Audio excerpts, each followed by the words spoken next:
নমস্কার বন্ধুরা, অ্যাস্ট্রোলজার প্রিয়াঙ্কা চ্যানেলে সবাইকে স্বাগত জানিয়ে আমি প্রিয়াঙ্কা শুরু করতে চলেছি আজকের আলোচনা। আগামী 30শে জুন শনিদেব কিন্তু বকরি হতে চলেছে এবং বকরি হবে 139 দিনের জন্য। আবার নভেম্বর মাসের 15 তারিখ থেকে আবার মার্গী হতে শুরু করবে এবং এই যে সময়কাল, এই সময়কালের মধ্যে অর্থাৎ 139 দিনের যে সময়কাল, এই সময় বৃষ রাশির ওপর শনির এই বক্রগতি কী প্রভাব ফেলতে পারে সে বিষয়ে আজকে আলোচনা। প্রথমেই জানা দরকার বকরি গ্রহ কী। গ্রহ কি কখনো বকরি হয়? অ্যাকচুয়ালি গ্রহ বকরি হয় না, গ্রহের গতিটা বকরি হয়। শনির বক্রগতি অর্থাৎ শনির একটি আপাত গতি, পৃথিবীর সাপেক্ষে শনির যে আপাত গতি সেটি হলো বক্রগতি। পৃথিবীর সাপেক্ষে যখন শনি গ্রহের গতি খানিকটা হলেও কমে যায় তখন মনে হয় যেন শনি গ্রহটি পৃথিবীর দিকে আসছে।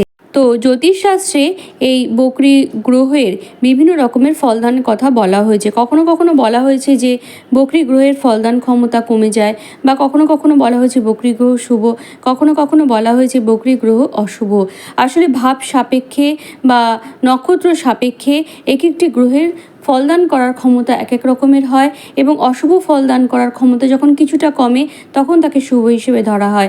আবার শুভ ফলদানের ক্ষমতা যখন তার কমে যায় তখন তাকে অশুভ ধরা হয়। তো জ্যোতিষশাস্ত্রে কিন্তু ষড়বলের কথা বলেছে। ষড়বলের মধ্যে একটি বল হলো চেষ্টা বল। এই বকরি গ্রহের কিন্তু চেষ্টা বল অন্যান্য গ্রহের তুলনায় কিছুটা হলেও বেশি থাকে। তো বর্তমানে কিন্তু বৃষ রাশির সাপেক্ষেই শনিদেব অবস্থান করছে ঠিক দশমভাবে নিজের ঘরে। তো বৃষ রাশির সাপেক্ষে এটা কী কী ফল দিতে পারে সে বিষয়ে অবশ্যই আমি আলোচনা করব। প্রথমেই যেটা বলবো, বৃষ রাশির জন্য কিন্তু শনি মহারাজ একটি রাজযোগকারী গ্রহ, অর্থাৎ বৃষ রাশির সাপেক্ষে শনি মহারাজ কিন্তু সবসময় শুভ ফল দান করে থাকে। তো বকরি হওয়ার ফলে কিন্তু কিছুটা হলেও ফল দান করার ক্ষমতা কোনো কোনো জায়গায় কমবে। যেহেতু বর্তমানে দশমভাবেই শনিদেব অবস্থান করে আছে তার জন্য কিন্তু কর্মপ্রাপ্তির জায়গাটা তৈরি করছে।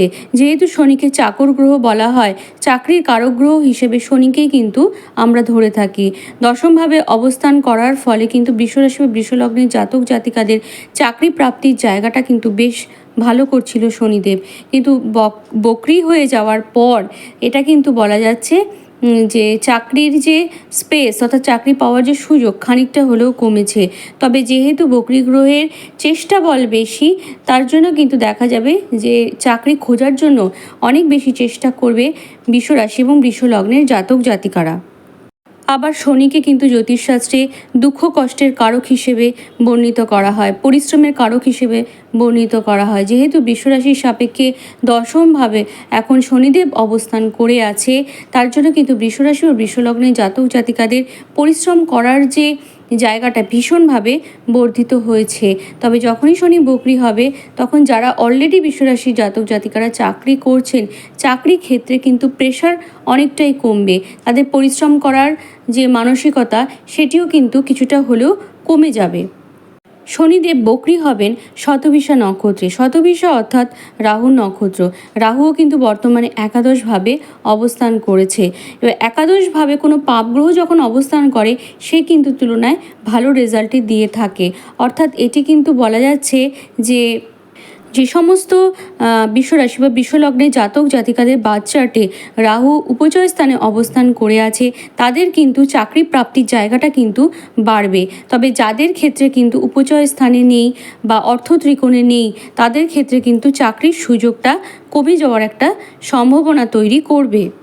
শনিদেব বৃষরাশির দশমভাবে থেকে তার তৃতীয় দৃষ্টি মেষ রাশিকে প্রদান করছে এবং রাহুরও একটা যে দৃষ্টি সেটাও কিন্তু মেষ রাশির ওপর আছে।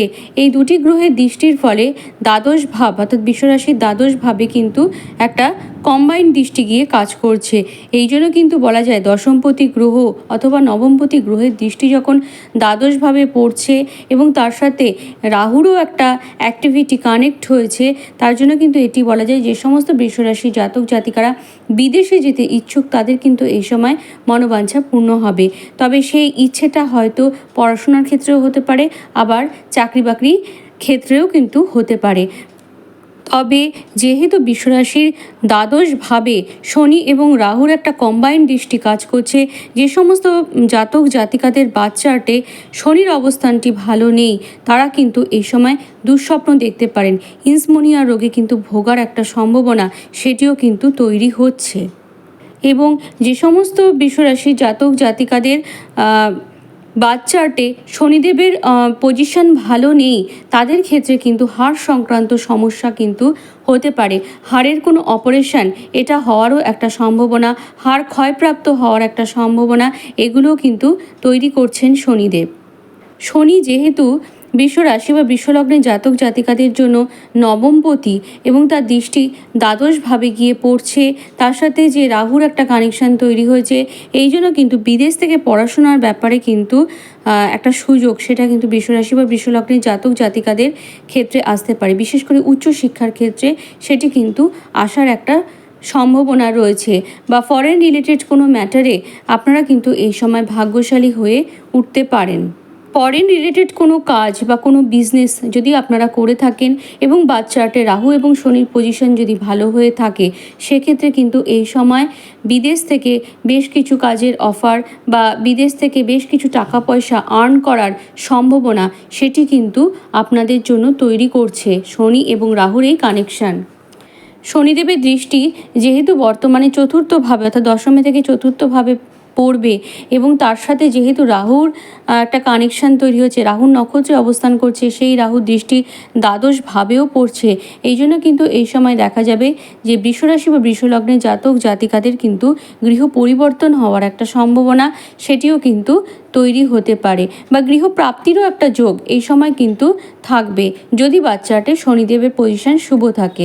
আর যদি অশুভ থাকে সেক্ষেত্রে গৃহে ঝামেলা ঝঞ্ঝাট এসব হয়ে গৃহ পরিবর্তনের একটা জায়গা তৈরি করবে। তার সাথে সাথে কিন্তু মায়ের শরীর স্বাস্থ্যের অবনতি সেটিও কিন্তু লক্ষ্য করা যাবে বা বন্ধু বিচ্ছেদের একটা জায়গা সেটিও কিন্তু তৈরি করছে শনির এই বক্রগতি। বৃষরাশির দশমভাবে যেহেতু শনিদেব বসে আছে, এই জন্য তার দশম দৃষ্টি কিন্তু সপ্তমভাবে গিয়ে পড়ছে, অর্থাৎ বিয়ের জায়গায় কিন্তু শনিদেবের একটা দৃষ্টি কাজ করছে।